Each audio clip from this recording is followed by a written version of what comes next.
everybody, Suzanne Lyons here, and I am thrilled to be bringing you this 10-tip series. We are on tip number 3, and last week we had Heather Hale here with us, and I just want to thank Heather again for coming to join us. And this series, like I said, is the importance of getting a mentor.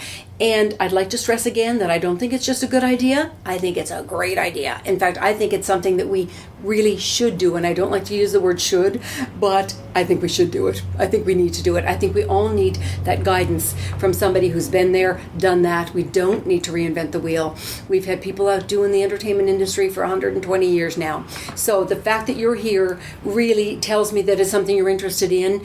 And I'm thrilled. And I'm also thrilled that you're here because it also says something about who you are in the entertainment industry, in your commitment to the entertainment industry. So it's just a privilege for me, really a privilege for me to be able to contribute the knowledge that I've learned over these years.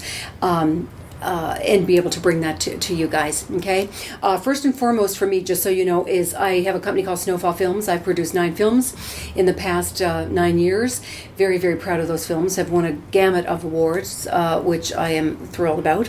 And I have a great slate set up for 2012, 2013.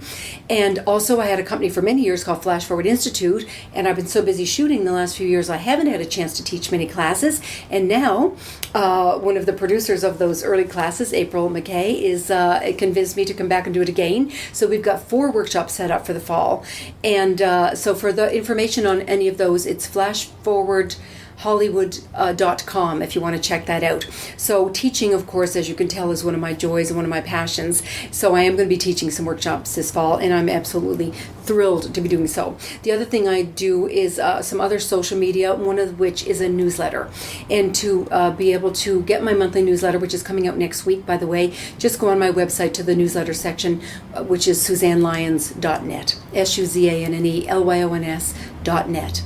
Now, what today's tip is about is to make it easy for them. I know last week when we were talking to Heather Hale about tip number 2, it was really on who would make a good mentor. And that's all great, but to be able to get it down to a time period that works for the person will help you get that mentor. I think why so many people are scared to get a mentor and so many people don't get a mentor is because they go out there and say, will you be my mentor? And what that sounds like to me is, will you kind of look after me for the rest of my natural life? Forget about it. Nobody wants to take that on. So what you want to do is make it easy for them to say yes. Tip number 3, make it easy to say yes. In the Flash Forward workshop that Heidi Wall, my partner at the time, my co-partner in that company at the time, what we used to do is we always had the homework. Everybody had to get at least 1 mentor and sometimes 2 or 3 mentors. And what it was 3 10-minute conversations over a 6-week period. 3 10-minute conversations over a 6-week period. And that could be phone conversations, in-person conversations, however they wanted to do it. But we narrowed it down to 3 conversations over a 6-week period. 3 10-minute conversations over a 6-week period. Is that clear? See how easy that is? Everybody could say yes to that. I don't know of hardly anybody who couldn't say yes to that. As opposed to, will you be my mentor? I hope you can hear the difference. Okay, one sounds like forever, and the other one is possibly 3, you'd say, 10-minute conversations over a 6-week period. Another possibility, which I've done this one before too, is a half-hour coffee meeting. Easy peasy, right? Sounds good. Sounds doable. Easy and doable. That's today's, tip. Easy and doable. What else could you do? An hour lunch meeting. I've done that one as well. When Kate and I first started Snowfall Films, because I am a big believer in any learning curve, anything I take on that's new, I have at least 1 to 3 mentors. So Kate and I had 3 mentors at that time when we started Snowfall Films, and what we requested was 1 hour-long breakfast meeting or 1 hour-long lunch meeting. And that was very doable for people. We had some incredible mentors back then. I mean, amazing mentors back then. And that was the request. So see how easy that is? 1 breakfast meeting. 1 lunch meeting, 3 10-minute conversations over a 6-week period, a half-hour coffee meeting.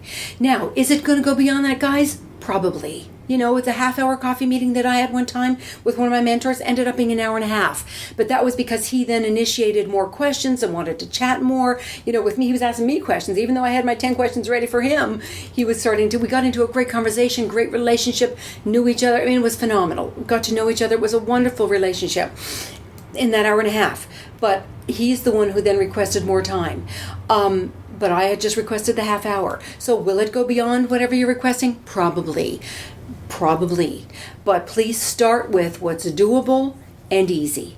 Doable and easy. Make it easy for them to say yes. Okay? That's it. That's all I wanted to give you. Now I'm just taking this very slowly as we go through these tips, okay? Because there's a fair amount of protocol with getting a mentor and having that wonderful business relationship. So let's just take it a little step at a time here. So that's step number 3. Make it easy for them to say yes. All right, that's it. I will see you on Thursday for tip number 4. Thanks so much for joining me once again.